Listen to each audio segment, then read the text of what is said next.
BNP Paribas has just reported second quarter results that came in above expectations. With me is the CEO of the French bank, Jean-Laurent Bonnafé, to discuss how he sees the rest of the year panning out. Yes, we're quite confident for the second part of that year. The results for the second quarter went well because of the resilience of our domestic markets, increases in international retail banking, especially in Bank West. And even if CIB is down for obvious reasons linked to market environment conditions, we are very confident for the second part of that year. And what kind of revenue or profits growth could we expect then for the rest of the year if you're confident? We are not looking at increases. We are looking at that quarter, then the third quarter, then fourth quarter. We can say that basically cost of risk should remain basically at the same level, around 50 basis points. This is the way we are looking at the situations. We cannot say how market businesses will evolve for the second part of the year, but on the other side, as you may know, the business model of the bank is quite well balanced. So we count very much on the resilience of domestic markets, personal finance, Bank West, international retail, and on top of that, investment solution, especially security services and the insurance business. So based on that, we believe the second part of the year should be very much in line with this kind of a result we got in the second quarter, away from anything that would be exceptional, of course. And you've almost finished your deleveraging plan, and you are almost at your target of Basel III capital 6 months early. Does that mean you're going to move on to other things? What's next for the bank?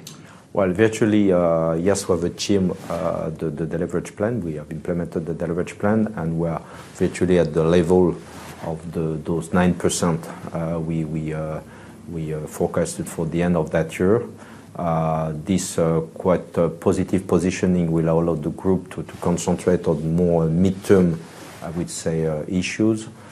So we'll dedicate some time in the months to come to midterm development issues, programs, initiatives. So this is very much the way we are looking at the situation. Being in advance is very positive, especially in that kind of a situation, to look with the, I would say, serenity to the months, to the quarters, years to come. What kind of capital ratio will you be comfortable with? Are you going to stop at 9%, or what's your feeling? For the time being, we believe that 9% is a relevant level. If you look at the global picture, there are not so many banks that have reached that level already, so we consider this is relevant. And you are a bank that's very exposed to the Eurozone. Now, what do you think the European Central Bank should do to try and revive confidence? Well, if you are looking at the European picture, and especially the Eurozone picture, you have to look in different dimensions. First of all, there is a very strong political commitment to the euro, especially from Germany and France. Both President Hollande and Chancellor Merkel, last week communicated very much in favor of the euro. The first point. And the second, over the last 2 years, the European level has built up a toolbox, especially the ESM, to give a hand to countries or economies that would need some economic or financial help. So this is very important. Based on this, the European level will be able to support Spanish cajas up to 100 billion euros. So this is mechanism that has been created.